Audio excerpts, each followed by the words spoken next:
Welcome to another Kevin's English School's English Learning video. This video is mostly for teachers in Japan or teachers interested in teaching in Japan, but it is also for students who will be the future leaders of Japan.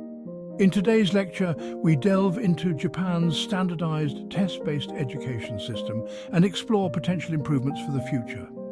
Authored by Kevin R. Burns.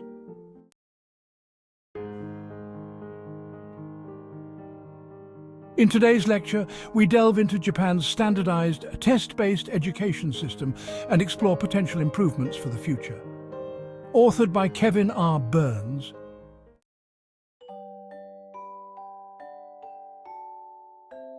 To appreciate the positives in Japanese education, one only needs to visit a local kindergarten or elementary school.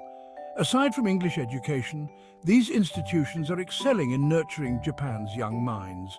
Classes are creative, teachers are generally caring, and students are happy and engaged.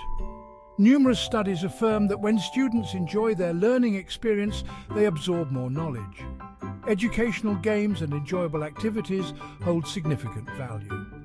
If this approach extended from kindergarten through university, the Japanese populace would likely be happier, healthier, and more productive, both in terms of GDP and creative contributions.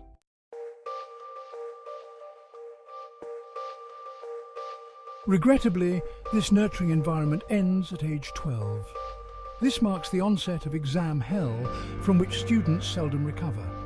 Japan's standardized test-based education system, beginning in junior high school, stifles initiative, creativity, and critical thinking, qualities Japan urgently needs in the 21st century. For many years, the focus has been on passing crucial exams, an emphasis shared by educators, students, and parents alike.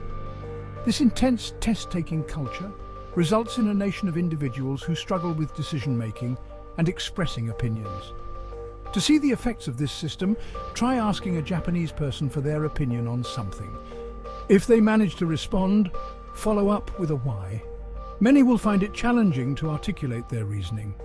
Despite this, a few creative minds do emerge, although many have their innovative thoughts dulled by the education system.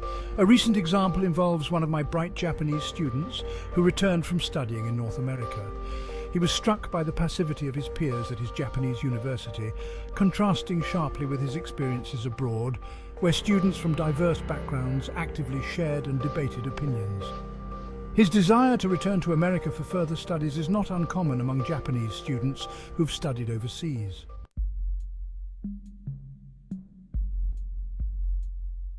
Group consensus is highly valued in Japan, but in many situations, decisive leadership is required. Former Prime Minister Yukio Hatoyama, for example, was criticized for his indecisiveness, particularly regarding the Okinawa base issue. This inability to make decisions pervades all levels of Japanese society, a reflection of the education system that shaped these individuals. During the Fukushima nuclear meltdown, the need for decisive action was critical. Yet experts were hesitant to provide guidance, fearing they might be wrong. Fortunately, enough sound decisions were made to avert a greater disaster, but the situation highlighted significant flaws in decision-making abilities.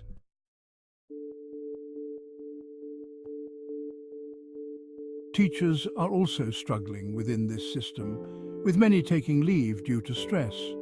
This environment often leads to a negative perception of education among students, starting in junior high school.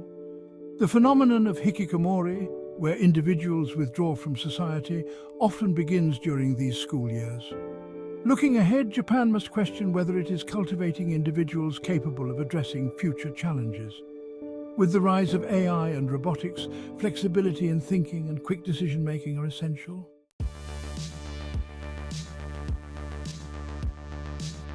Unfortunately, some university instructors label AI as cheating, presenting a negative perspective on this inevitable technology. Just as horses were replaced by cars in the early 20th century, AI will become integral to our future. Educators have a responsibility to adapt and prepare students for these changes, presenting information objectively and allowing students to form their own conclusions. Japan needs creative thinkers to tackle issues like immigration, an aging population, unemployment, offshore employment, trade and environmental concerns. However, one of the most pressing issues is the psychological health of its citizens and the impact of AI on employment. For these challenges, valuable lessons can be learned from the approach used in kindergartens.